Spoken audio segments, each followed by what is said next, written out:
19h tout pile, ravi de vous retrouver pour Face à Philippe de Villiers. Cher Philippe, bonsoir. Bonsoir Elliot. Bonsoir Geoffroy. Bonsoir. Je suis soulagé parce qu'avec Paris bloqué, avec la venue de Joe Biden, je me suis dit peut-être que Philippe de Villiers ne sera pas là. Il ne pourra pas rentrer dans Paris. Le périphérique est bouclé, il y a des bouchons de partout. Donc je suis certain que les téléspectateurs sont rassurés. Paris brisé, Paris outragé, Paris embouteillé. Bon, cette émission, cher Philippe, moi je voulais qu'on mette un terme aux informateurs bien informés.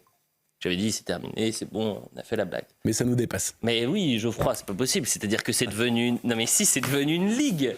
Geoffroy Lejeune, expliquez-moi, parce que, en fait, maintenant, les informateurs bien informés informent Geoffroy Lejeune désormais. Moi, j'y suis pour rien. Geoffroy, racontez-nous, qu'est-ce qui se passe ? Si, c'est tombé sur moi. En fait, Elliot avait lancé un appel il y a quelques semaines et donc maintenant les gens m'envoient donc j'ai un petit stock maintenant d'archives à vous montrer et donc cette photo, il faut qu'on la voie. Je pense que il faut expliquer aux téléspectateurs. Regardez Philippe. Quand on est en plateau, on voit mal l'image. Est-ce que vous reconnaissez ? Moi, je vois rien. Ah, vous n'avez pas l'image ? Ah mince, Non, mais Philippe, vous n'avez pas le retour avec la photo ? Malheureusement, on voit très mal. Regardez, est-ce que vous la voyez à droite ? Non, mais je vois une brioche, la danse C'est de la ça. brioche. Oui. C'est la danse de la brioche et vous êtes habillé en sous-préfet. Et c'est vous qui faites la danse de la brioche. Ah oui. Donc ça doit être les débuts du Puy du Fou. J'en ai une autre pour la semaine prochaine qui est bien aussi. Non, mais en fait, je sais, c'est au Puy du Fou. Et j'avais fait un pari. Le pari de jouer un soir, en tant qu'acteur, au village de la pêcherie, et de me mettre en sous-préfet. Et d'intervenir dans une scène inédite que j'ai créée pour l'occasion. Et ensuite, il y a eu la surprise, quand je suis revenu dans le vestiaire, ils m'ont préparé le fameux brancard qu'on préparait jadis en Vendée dans les noces. On portait une brioche qui était très lourde, et c'était un signe pour les hommes, au moment du passage de la noce, le signe de leur vitalité. Aujourd'hui, on pourrait plus faire ça avec les wokistes, mais voilà. Donc on continuera la boîte à souvenirs. Et en fait, il y a un peu de dérision, quoi, parce que j'ai jamais pris mon uniforme très au sérieux. Mais il faut que les gens comprennent quand même, vous l'avez raconté ici une fois, mais vous avez créé le Puy du Fou quand vous étiez étudiant à l'ENA. Oui, pendant l'ENA. Pendant l'ENA. J'ai fait l'ENA buissonnière. Et ensuite, vous avez été sous-préfet, il y avait le Puy du Fou en parallèle. Oui. Vous avez été ensuite élu local, il y avait le Puy du Fou en parallèle. Ministre, il y avait le Puy du Fou en parallèle. Oui. Enfin, c'est... Oui, mais tous les gens croient que j'ai fait le Puy du Fou quand j'étais sous-préfet en Vendée. Ils écrivent ça, Ouais. Le Monde et tous les Bien journalistes. sûr, les journalistes. Mais c'est faux. J'ai fait le Puy du Fou quand j'étais à l'École nationale d'administration. Et j'étais régulièrement convoqué par M. Pierre-Louis Blanc, qui est encore vivant, qui est un homme respectable, le directeur général de l'ENA, et qui me dit « Monsieur de Villiers, j'apprends que chaque week-end, vous partez chez vous en Vendée pour préparer un spectacle. Alors, écoutez, nous, on forme des inspecteurs des finances, pas des saltimbanques. » Et il me menaçait de me retirer le petit pécule auquel avaient droit les élèves de l'ENA en tant qu'élèves fonctionnaires. Et il m'a dit, ça peut aller très très loin. Vous pouvez être exclu. Dans l'histoire de l'ENA, vous seriez le premier. Et puis l'histoire se termine très bien. Il était là au premier rang, à la première du Puy du Fou, le 15 juin 1978. 15 juin que nous fêterons ensemble, La semaine il y a 47 prochaine. ans. Et il vous a dit quoi ? Vendredi. Et oui, il vous a dit quoi ? Il s'est excusé, il dit finalement j'avais peut-être tort de vous mettre la pression. Il avait les larmes aux yeux et il m'a dit « Vous êtes une nouvelle sorte d'énarque, l'énarque saltimbanque. » Ouais. Avançons Philippe de Villiers et commençons cette émission parce que c'est une semaine ô combien symbolique avec les commémorations du débarquement, à quelques heures également des élections européennes. On en parlera dans cette émission, bien sûr. Un président de la République omniprésent ces derniers jours. Il y a d'ailleurs dans quelques minutes une conférence de presse avec Volodymyr Zelensky, jusqu'à accorder une interview aux 20h de France 2 et TF1 hier, du en même temps, puisqu'il a parlé des européennes, et puis il a parlé aussi des mesures pour soutenir l'Ukraine. Écoutez, Emmanuel Macron, c'était hier soir. Nous allons lancer une nouvelle coopération et annoncer la cession de Mirage 2000-5, qui sont des avions de combat français, qui permettront à l'Ukraine de protéger son sol, son espace aérien. Nous allons lancer un programme de formation des pilotes et puis de cession de ces avions. Et donc que d'ici à la fin de l'année, ils puissent avoir pilotes et avions. Formés en France ou là-bas? En France ou en Ukraine? C'est en France que nous formerons les pilotes. Ce que nous proposons, c'est de former 4500 soldats ukrainiens. Et donc de les équiper, de les entraîner. Il y aura des formateurs français sur le sol ukrainien. Moi, je pense qu'il ne doit pas y avoir de tabou sur ce sujet. Le sol ukrainien est souverain. Il ne s'agit pas d'aller former sur la zone de combat. Aller former quelqu'un dans la zone ouest, qui est une zone libre en Ukraine, ça n'est pas agressif. Geoffroy Lejeune, vous avez une question pour Philippe de Villiers.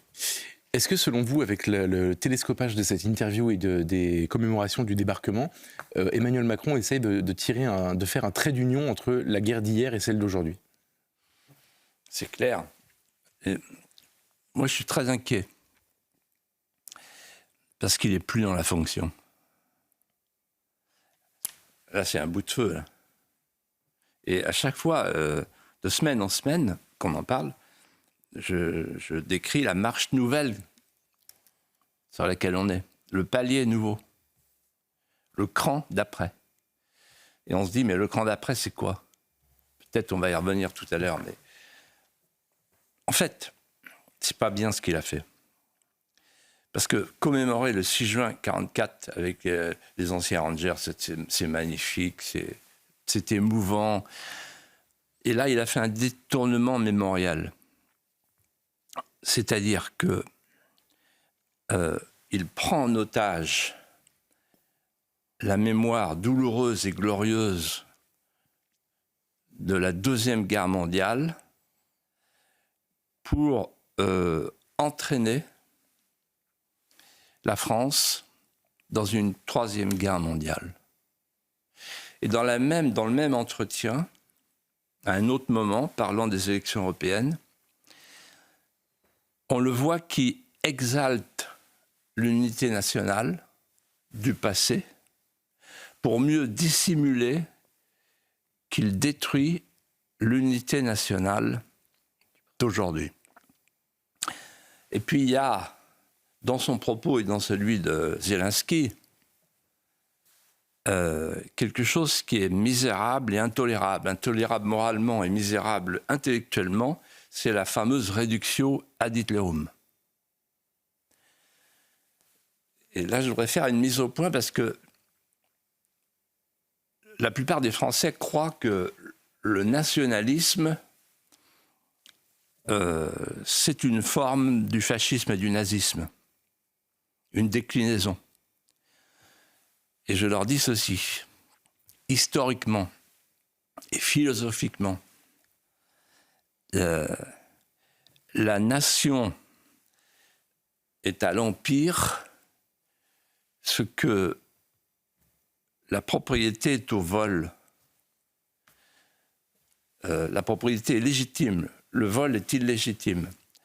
L'empire, c'est quand on quitte sa nation pour aller dans une autre nation. Et donc, on peut critiquer les impérialistes sans avoir à critiquer les patriotes, les souverainistes, les nationalistes, ceux qui sont attachés à leur nation. Il ne faut pas confondre les deux. Et souvent, on confond les deux. Et d'ailleurs, il y a une chose extraordinaire qu'on a vécue encore ce matin. Dans l'hémicycle, il y a le bon souverainisme et le mauvais souverainisme. Hier soir, il explique le bon souverainisme, le bon patriotisme, le bon nationalisme, c'est l'Ukraine. Il faut soutenir la nation ukrainienne, la souveraineté ukrainienne. Il le dit textuellement. Et en même temps, la phrase d'après, il dit « Oh, l'extrême droite ». C'est qui l'extrême droite? C'est ceux qui veulent défendre la nation française, la souveraineté française, la patrie française. Et moi, je mets en garde tous les Français pour leur dire réfléchissez, vous voyez la contradiction. examiner cette contradiction. Et en fait, ce que je pense, c'est qu'on est dans l'escalade. Tous les militaires de France et de Navarre, y compris les militaires ukrainiens et russes, savent ce que veut dire le mot mirage. On a 26 Mirage 2000, on va en donner, parce que c'est une cession, c'est un don en fait, qui paye les agriculteurs français, déjà envahis par l'Ukraine. Mais surtout, les Mirage 2000, ça veut dire qu'on est en guerre. Donc là, on vient de franchir avec les Mirage 2000 et la nouvelle brigade là, pour former 4500 Ukrainiens, on a franchi un nouveau cran. Et quand on sait que face à nous, on a une puissance nucléaire qui s'appelle la Russie et qui prend les choses au sérieux, je ne sais pas où on va. Et je vais vous dire pourquoi je ne sais pas où on va. C'est que l'Ukraine a perdu. Tous les politiciens le savent et le cachent aux Français. Les militaires le savent et ne le disent pas. Ils sont tenus c'est la grande muette, à l'obligation de réserve. Mais nos politiciens et nos gouvernants le savent. Emmanuel Macron le sait. Les chefs d'État qui étaient là en Normandie le savent. Biden le sait. Pourquoi l'Ukraine a perdu? Parce que, voilà les chiffres. Il y a un homme sur 7 sur le terrain, un Russe sur 7 Ukrainiens. Et d'ailleurs, Zelensky, dans les couloirs, a expliqué au chef d'État, si vous avez des Ukrainiens chez vous, vous me les envoyez, s'il vous plaît.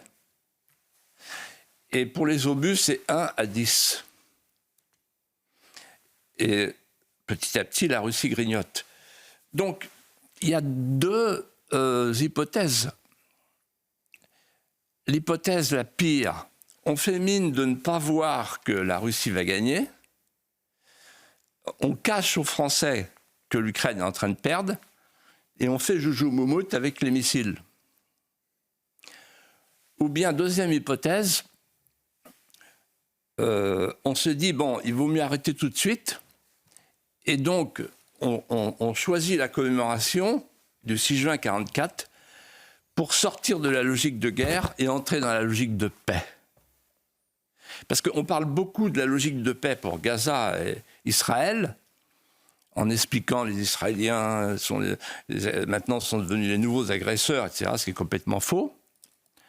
Ils font la guerre comme les Alliés ont fait la guerre, ils ont même bombardé Saint-Lô, etc. Quand vous faites la guerre, il y a des morts. Bon. Mais on ne parle pas du tout de la paix.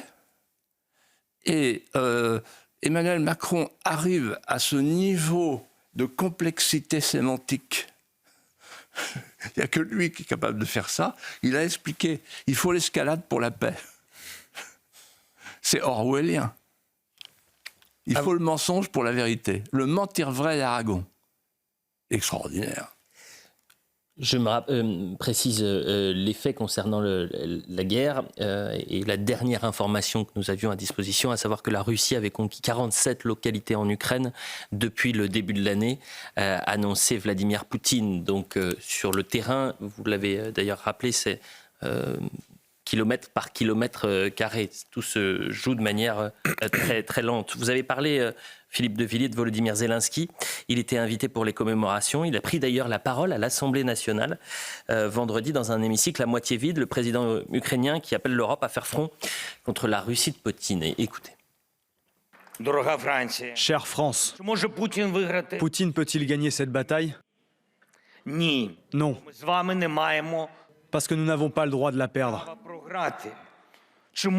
Cette guerre peut-elle s'éteindre en se limitant aux lignes qui existent actuellement?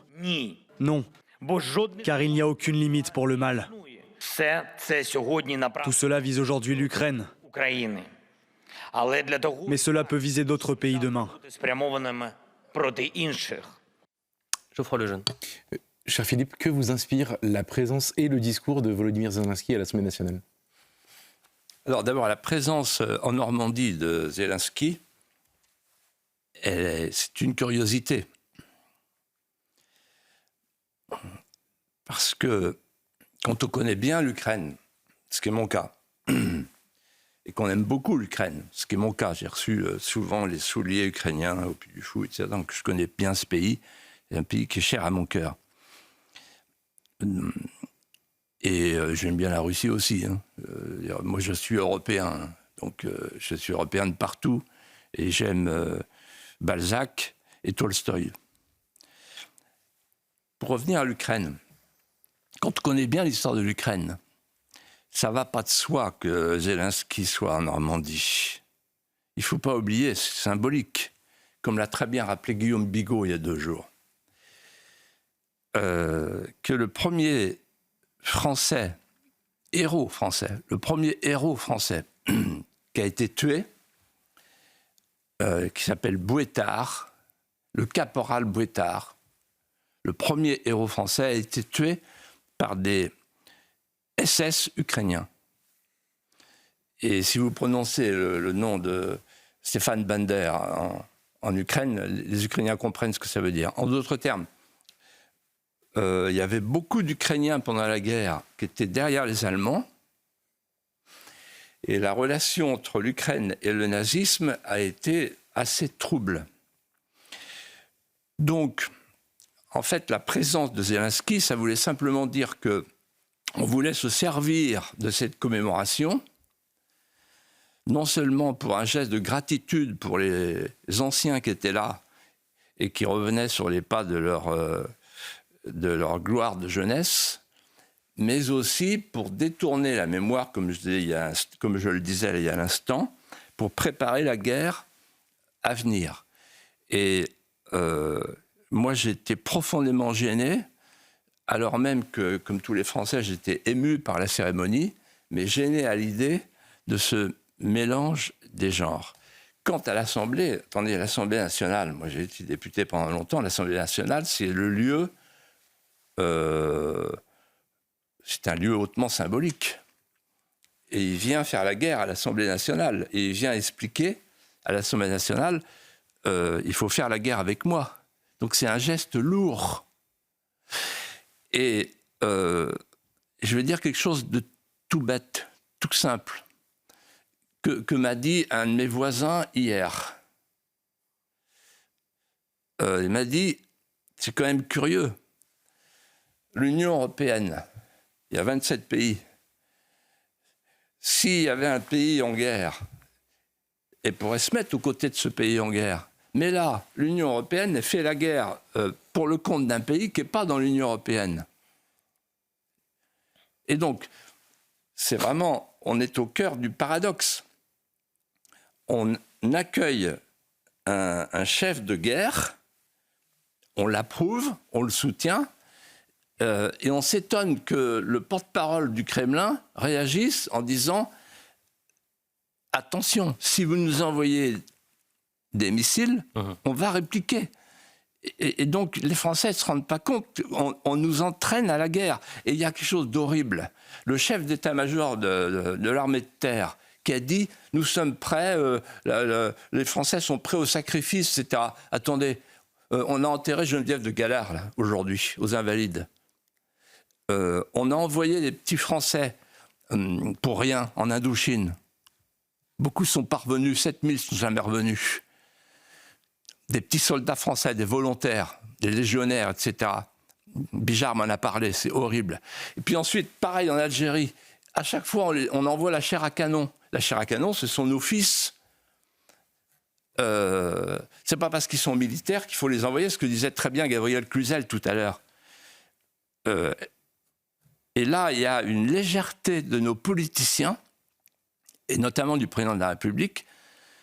Moi, je suis fils de militaire, frère de militaire, donc je sais ce que ça veut dire, la guerre.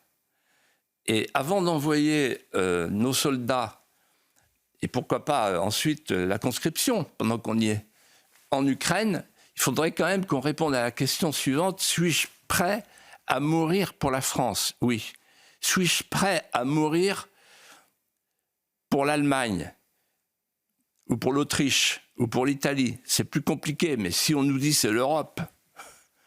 Mais suis-je prêt à mourir pour Kiev ou pour le Donbass? Moi, je vais regarder la carte, je ne sais pas où c'est.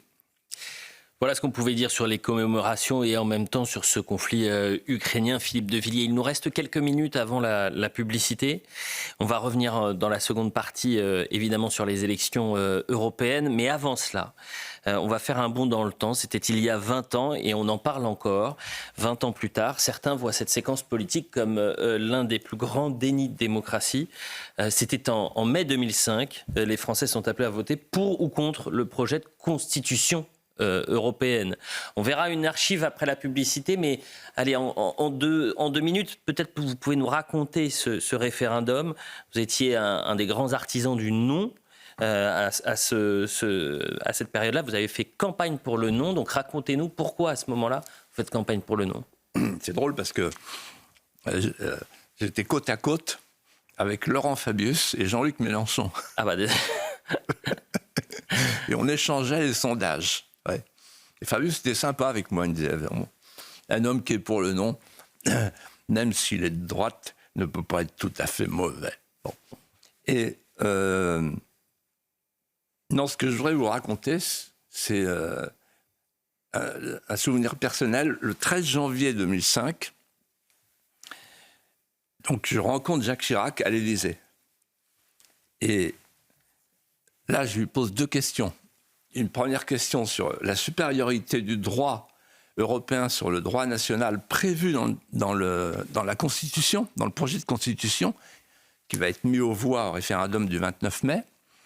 Et là, il me répond, c'est un truc de juriste, tu m'emmerdes avec ça. Extraordinaire, la réponse de Chirac. En fait, elle est typique des hommes politiques qui ne font pas attention aux traités qu'ils signent depuis 50 ans. Ils signent n'importe quoi, ils ne font pas attention. Et deuxièmement, j'avais fait un livre ensuite à la suite de ça, appelé Les turqueries du grand Mamamouchi. Le grand Mamamouchi, je lui ai dit, pourquoi vous refusez de mettre les racines chrétiennes dans le préambule de votre constitution? Il m'a dit, parce que, il réfléchit, puis il dit, les racines de l'Europe sont autant musulmanes que chrétiennes. Alors là, comme disent les jeunes, j'hallucine. Et je le fais répéter, il répète. Bon, voilà. Donc, voilà. Et la campagne commence, et je me dis, bon, le non est très, très, très loin derrière. Tous les sondeurs disent, bon, c'est du 70-30, quoi. Et je lève 2 lièvres qui ont eu, je pense, une certaine influence. Le premier, c'est la directive Bolkestein, c'est-à-dire une directive qui dit ceci: n'importe quel prestataire de service étranger en France sera soumis aux conditions du droit social d'origine et non pas du droit social français. Et d'ailleurs, ça continue maintenant avec les Ukrainiens, les transporteurs ukrainiens. Et là, le type s'appelle Bolkestein. Et moi, je le dis Bolkestein, Frankenstein. Et je me dis, il faut que je prenne une image. Alors, je commence par le plâtrier lituanien, et puis je me dis, non, ça colle pas. Et je réfléchis, et je pense à Fernand Reynaud. Qui c'est? C'est le plombier! Le plombier polonais. Et le mot a fait fortune. J'ai dit ça dans la salle des 4 colonnes. Et le mot a fait fortune. Et il a fait beaucoup pour le non. Et deuxièmement, la chose incroyable. Juppé décide d'envoyer le traité, 167 pages, je crois, à tous les Français. Un geste magistral. Et je lis et je vois qu'à la page 165, il y a la signature. Et il y a Abdullah Gül. Je dis, mais Abdullah Gül, c'est qui c'est? Mais c'est le Turc. Et il y a une photo où on voit Chirac avec à côté Erdogan. Et donc, il y a un débat avec Cohn-Bendit, Bayrou, etc. Et au cours de ce débat, je sors le traité en disant la Turquie est rentrée dans l'Europe, ça y est, elle a signé. Et là, il y a Barnier qui devient fou. Cohn-Bendit aussi. Hein. Et Cohn-Bendit aussi. Et en fait, et je dis aux Français, allez à la page 165, grâce à Alain Juppé, vous avez la démonstration de ce que je suis en train de vous dire. Ouais. Voilà. Donc, ça a été une campagne absolument extraordinaire. La publicité, et on voit ce qui se passe le 29 mai 2005. avec une archive. Pour l'instant, je ne dis rien, parce que cette archive nous amène au juin 2024, au 7 juin 2024. À tout de suite. Un peu plus de 19h30 sur CNews pour la suite de Face à Philippe de Villiers, avec Philippe bien sûr et Geoffroy Lejeune. On parlait du référendum de 2005, juste avant la publicité. Je disais aux téléspectateurs, et je vous disais, cher Philippe, nous avons une archive. Nous sommes le 29 mai 2005 au soir. Il est 22h. Vous êtes sur le plateau de TF1, invité de Patrick Poivre d'Arvor et de Claire Chazal, avec tous les grands hommes politiques de l'époque. Et on annonce les résultats. Regardez. 5, 4, 3, 2, 1. Nous sommes en mesure de vous donner donc le résultat. C'est le non qui l'emporte à ce référendum sur le projet de constitution européenne avec 54,5%. La France a donc dit non à ce projet de constitution. On ne peut pas faire comme si c'est rien passé ce soir. Ce soir, c'est le peuple français qui envoie une grande claque à tout un système qui prétend commander notre pensée. Les appareils, les éditorialistes, tous ceux qui ont tenté d'intimider le peuple français. Tout le monde a eu la parole, Philippe de Villiers. Oui, oui, absolument. D'ailleurs, je rends hommage à TF1, le décompte 50-50. Mais tout le monde sait bien que ça n'a pas toujours été le cas et que 99% des éditorialistes étaient pour le oui. Je parle de grande claque, je devrais dire grand décalage entre le pays institutionnel et le pays réel, puisque 92% des parlementaires, je vous le rappelle, sont allés abolir la Constitution à Versailles, et ce soir, il y a près de 55%, peut-être même plus, de Français qui disent non, on veut pas, on veut garder notre Constitution. Versailles, c'était il y a à peine quelques mois, au début de l'année. Il y a quelques mois seulement. Donc vous avez une représentation nationale qui part d'un côté et le pays qui part de l'autre côté. Donc nous sommes ce soir devant une crise politique majeure. Seul le président de la République peut la dénouer de deux manières. Je lui en laisse le choix. Soit par sa démission, étant donné qu'il s'est quand même lourdement engagé, soit par la dissolution de l'Assemblée nationale. Une représentation nationale qui part d'un côté, un peuple qui part de l'autre. Deux possibilités pour le président à l'époque, la dissolution ou la démission. Alors forcément, on se pose la question, est-ce qu'on peut faire un parallèle entre les résultats du référendum de 2005 et les européennes de 2024 ? C'est vrai, c'est d'une actualité incroyable. C'est fou. Oui, moi je pense qu'on peut faire un parallèle. Compte tenu de l'engagement du soldat Macron dans ces élections, normalement, la claque, elle est pour lui. Hein. Elle n'est pas pour Madame Ayé. Elle n'existe pas. C'est lui. Lui et son jeune Premier ministre. Et la deuxième point de comparaison, il est à venir. C'est quand ils vont faire comme ils ont fait avec le traité de Lisbonne. Ils vont enterrer les élections européennes, alors qu'il faudra une dissolution. Voilà. Mais, vous savez, il y a une phrase de Georges Pompidou. Allez-y. Il disait un jour à Alain Perfit, vous savez, Alain, la différence entre une veille d'élection et un lendemain d'élection, c'est qu'entre les deux, il y a eu l'élection. Je l'ai déjà entendu, cette phrase, ces derniers jours.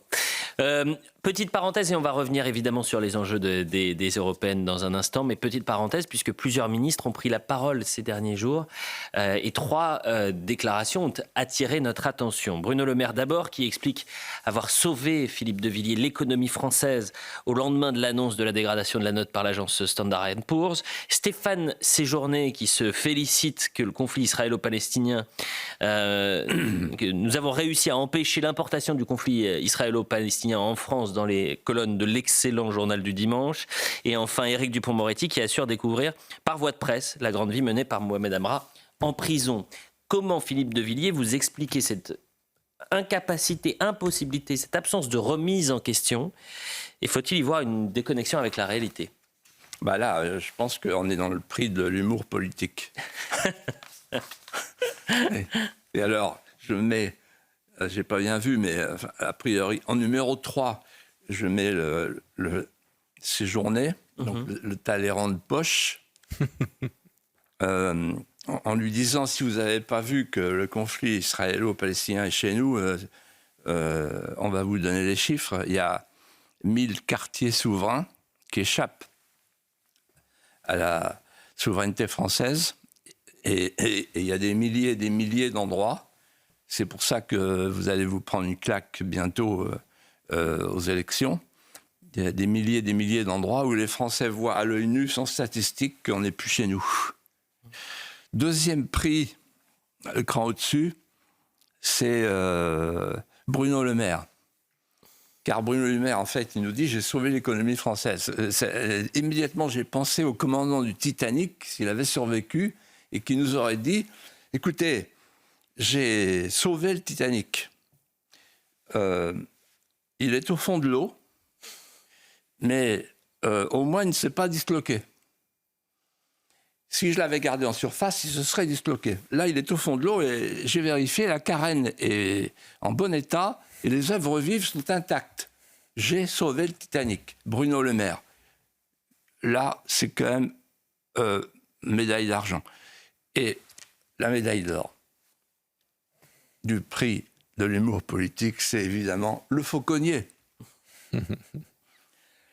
La fauconnerie a perdu beaucoup lorsque Dupond-Moretti a quitté la fauconnerie pour devenir garde des Sceaux. Je ne suis pas sûr que la justice ait beaucoup gagné. Et quand il dit « je remercie les journalistes qui m'ont apporté une information capitale, il y a des portables dans les prisons, il y a de la drogue dans les prisons, il y a des drones aux portes des prisons, etc. » Et avec un air du fauconnier qui n'arrive pas à récupérer son faucon, j'ai pensé à André Santini, le maire d'Issy-les-Moulineaux, qui un jour à l'Assemblée, devant Arpaillange, le garde des Sceaux de Michel Rocard, disait, il y avait beaucoup d'humour, il dit Saint-Louis rendait la justice sous un chêne et Arpaillange la rend comme un gland. C'est une référence que nous n'avions pas, qui peut surprendre un peu, Philippe de Villiers. Parlons des européennes à présent, c'est la dernière ligne droite. Cher Philippe, nous sommes à 2 jours de ces élections. 50 millions de Français sont appelés à voter et à élire 81 députés. Pour résumer cette campagne, il y a 50 nuances d'Europe. Mais il existe, si on doit le résumer rapidement, un vrai clivage entre les européistes qui rêvent d'une Europe fédérale et ceux qui aspirent à une Europe des nations souveraines. Jeudi, depuis Utah Beach, en marge des cérémonies du 80e anniversaire du débarquement, Gabriel Attal a pris la parole. Et voilà ce qu'il a dit. L'Europe est née grâce à la France, elle ne doit pas mourir à cause de la France. C'est le message qui serait envoyé si la France envoyait le premier bataillon de députés d'extrême droite anti-Europe au Parlement européen. Je ne veux pas que le visage de la France en Europe passe celui de Simone Veil à celui de Marine Le Pen. Philippe de Villiers, l'Europe peut-elle mourir dimanche ? Oui, je pense que l'Union européenne peut mourir en tant qu'institution et l'Europe en tant que civilisation peut mourir aussi. Et je vais vous dire pourquoi. La première raison, c'est que la première cause du péril mortel, c'est que l'Europe a été enfantée par les États-Unis. L'Europe, c'est un tiroir gigogne de l'OTAN. Or, l'OTAN, aujourd'hui, chancelle, ou plutôt, les États-Unis regardent d'ailleurs, vers l'Asie, vers la Chine. Et quand je dis que l'Europe a été inventée par les États-Unis, depuis le 6 juin 1944, toute l'histoire de l'Europe, le plan Marshall, etc., le financement de Jean Monnet, de Robert Schuman, c'est les États-Unis. C'est toute la sémantique, le pool, charbon-acier, la haute autorité, la commission, c'est une sémantique américaine. Or, l'Amérique, aujourd'hui, chancelle. L'OTAN a une durée de vie qu'on ne peut plus compter, et les politiciens français savent très bien que, en fait, l'OTAN est le fondement, je cite l'article 5 du traité de Lisbonne, le fondement de la défense collective de l'Europe. Donc la défense collective de l'Europe est en danger. La deuxième cause du péril mortel, c'est que la défaite à venir de l'Ukraine va peser lourd sur les épaules, à cause de Macron, va peser lourd sur les épaules de l'Europe, qui a maintenant un statut de belligérance. Et donc, ayant un statut de belligérance, elle va se désagréger lorsqu'il y aura la défaite, parce qu'on cherchera les responsables, on cherchera les coupables. Et ça ne sera pas l'Amérique. L'Amérique se débrouillera, comme d'habitude, pour se carapater. La troisième cause, c'est le collapsus démographique qui est en train de faire périr les peuples historiques européens et changer le peuplement de l'Europe. Et la dernière cause, c'est sans doute la plus importante et la plus actuelle, c'est l'odium plebis, comme on disait chez les Romains, la haine du peuple. C'est-à-dire, en fait, les peuples historiques se sont mis à détester l'institution, l'empire de la norme. Et en fait, beaucoup de Français ont compris, sont en train de comprendre, que la construction européenne n'est pas une construction, que c'est une déconstruction. Que l'Europe, que l'Union européenne est à l'Europe ce que Le Corbusier est au Mont-Saint-Michel, c'est-à-dire une grimace hideuse de cité radieuse. Emmanuel Macron veut fondre les États-nations comme Le Corbusier a voulu raser les cités du passé. Il nous reste 2 minutes avant l'apologue, comme chaque vendredi soir. Nouvelle question de Geoffroy Lejeune. Comment vous expliquez, Philippe, qu'on en soit arrivé là, que l'Union européenne soit devenue à ce point, ne soit plus à ce point une source d'espérance pour les peuples? Parce que pendant 40 ans, on nous a dit, voilà, l'Europe, c'est 3 promesses. C'est la promesse de l'Europe qui protège. Or, on voit bien qu'elle ne protège pas. Elle est ouverte à tous les vents, elle a immolé son enveloppe charnelle. On nous a dit, c'est la prospérité. Or, on voit bien que l'Europe décroche et que c'est la décroissance, le nouvel impératif catégorique. L'Europe est un protectorat numérique des États-Unis, technologique de la Chine, démographique de l'Afrique et bientôt culturel de l'islam. Et enfin, l'Europe, c'est la paix. Or, l'Europe n'a jamais été la mère de la paix, elle a été la fille de la paix. La fille, c'est ce que dit très bien Hubert Védrine. En fait, les pères de l'Europe, c'est Truman et Staline. L'Europe, elle est la fille de la guerre froide, du containment. Et ce n'est pas l'Europe qui a fait la paix, c'est la paix qui a fait l'Europe. Or là, la paix, c'est fini. L'Europe est entrée en guerre. Donc les 3 promesses ont été trahies, je crois.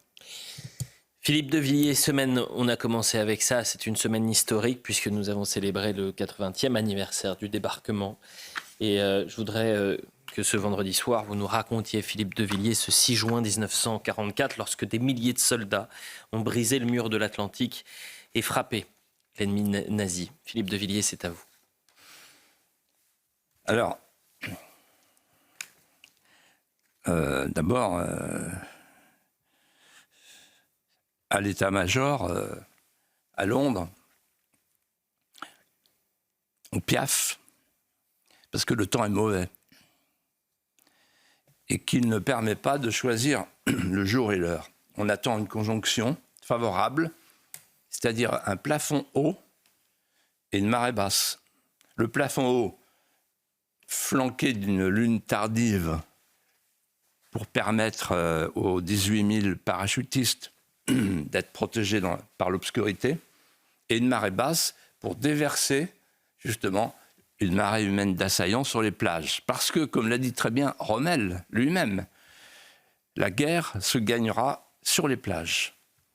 Et voici que tout s'accélère. Le 5 juin, à 21h15, les chefs de la résistance, l'oreille collée au poste, écoutent la BBC et captent un message sibyllin, le message Verlaine. Les sanglots longs des violons de l'automne blessent mon cœur d'une langueur monotone. Nation littéraire, même en guerre, la France. Alors on a compris, c'est pour cette nuit. Le sanglot long, c'est pour cette nuit. Décolle tout feu éteint depuis Londres, des centaines d'avions et de planeurs chargés de milliers d'hommes. On sait, ils savent, ils devinent que le jour qui va poindre sera le jour le plus long. La nuit est noire, pour l'instant. Les paras et les commandos tentent de se regrouper à l'aide d'une petite crécelle métallique qui imite le coassement des grenouilles. Quand on entend un grrrr, c'est qu'il y a un parachutiste dans un fossé. Si on entend deux grrrr, grrrr, c'est qu'un autre lui répond.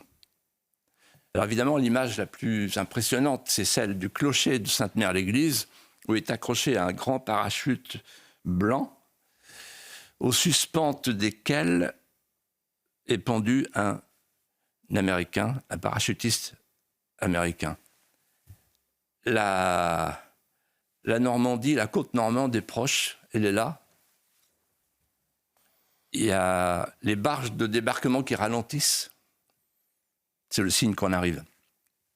Et il y a deux péniches qui se détachent à l'avant de la flotte d'invasion. Les Britanniques rendent aux 177 Français du commando Kiefer la politesse de la bataille de Fontenoy. Messieurs les Français, maintenant, c'est à vous de tirer. Et les Français débarquent les premiers. Et parmi ces Français, il y a beaucoup de Bretons. Et parmi ces Bretons, il y a deux cousins, Bolloré, Goénoën et Marc. Ils n'ont peur de rien. On dit que c'est leur ADN. Ainsi le rapporte la commission d'enquête. Les plages sont hérissées de fer entrecroisés. On se croirait en enfer. Le sol se soulève, il vibre, il tremble. Les Rangers montent à l'assaut de la falaise, la pointe du Hoc, et peu à peu, les Alliés progressent. Et puis, finalement, très vite, la bataille de France est gagnée. Mais alors commence un autre combat dont on ne parle plus et que je voudrais évoquer. Il se trouve que j'ai bien connu et apprécié le porte-parole de la France libre, Maurice Schumann, l'académicien, pas Robert, le sacristain. Maurice Schumann. Et il m'a dit ceci. Philippe, voilà ce qui s'est passé. Lorsque les Alliés sont arrivés, ils ont voulu nous imposer une autorité militaire d'occupation américano-britannique qui s'appelait Langot. Et ils sont arrivés avec du papier-monnaie.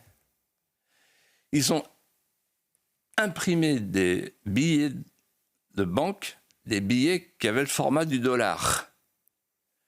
Et là, pour la France, c'était inacceptable. De Gaulle s'est levé, il s'est dressé, il a dit comment un commandement étranger peut-il vouloir battre monnaie sur le territoire français? Et c'est ainsi que la France a recouvré sa liberté. Il a installé des préfets, il a déchiré la fausse monnaie, comme il disait, et le franc est revenu.